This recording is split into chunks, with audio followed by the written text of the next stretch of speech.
আসসালামু আলাইকুম এভরিওয়ান, কেমন আছেন আপনারা? আজকে আমি আপনাদেরকে দেখাবো গরুর মাংসের শুটকির রেসিপি। এই শুটকিটা আপনারা সারা বছর সংরক্ষণ করে রাখতে পারবেন আর যখনই মন চাইবে একটু করে নামিয়ে রান্না করে খেতে পারবেন। তাহলে চলুন দেখে নিই আজকের রেসিপি।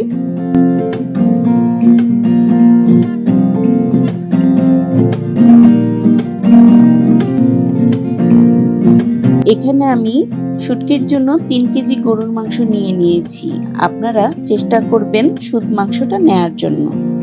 আমার মাংসতে কিছুটা হাড় নিয়েছি, কারণ রান্নার পরে একটু হাড় না হলে আমার কাছে ভালো লাগে না, আর আপনাদের পছন্দ মতো আপনারা নিয়ে নেবেন। একটা হাঁড়িতে আমি 1 কাপ পানি নিয়ে নিচ্ছি।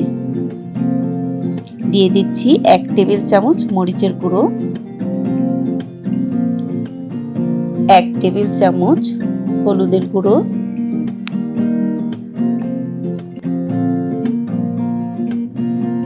1 টেবিল চামচ লবণ,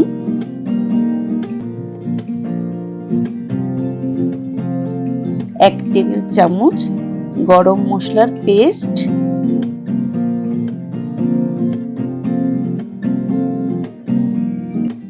আরো লাগছে 2 টেবিল চামচ আদা রসুন পেস্ট।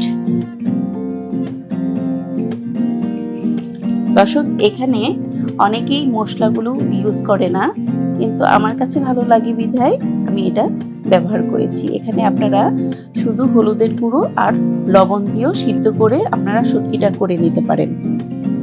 মশলাগুলো ভালো মতো মিক্স করে গরুর মাংসটা দিয়ে দিব।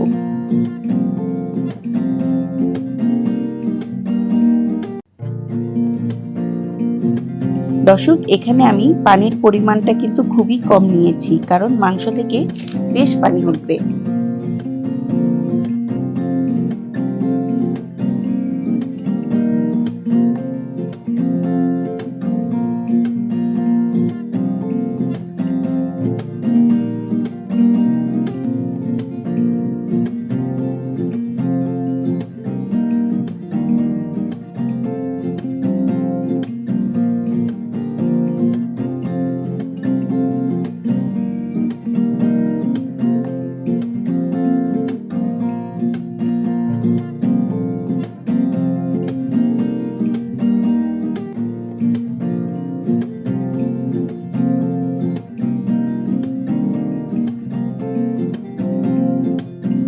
দর্শক, দেখতেই পাচ্ছেন আমার কিন্তু মাংসটা সেদ্ধ করা হয়ে গেছে।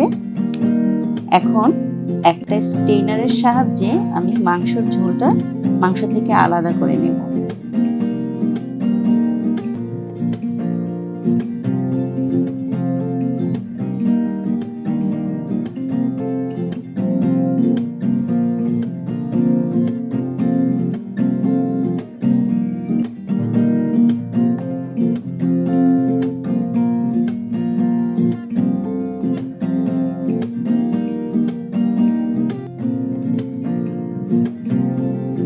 দর্শক, একটা স্ট্রেনারের সাহায্যে আমি মাংসটা ছেঁকে নিয়েছি। এখন একটা সেনির মধ্যে মাংসটা সুন্দর করে ঢেলে রোদ্রে শুকাতে দেব। রোদ্রে শুকাতে আমার এখানে প্রায় 3 থেকে 4 দিন লেগে যাবে। আর আপনারা চাইলে চুলার নিচে দিয়েও শুকাতে পারেন। চুলার নিচে দিলে কিছুক্ষণ পরপর উল্টে পাল্টে দিতে হবে। দেখতেই পাচ্ছেন আমার শুটকিটা রেডি হয়ে গেছে।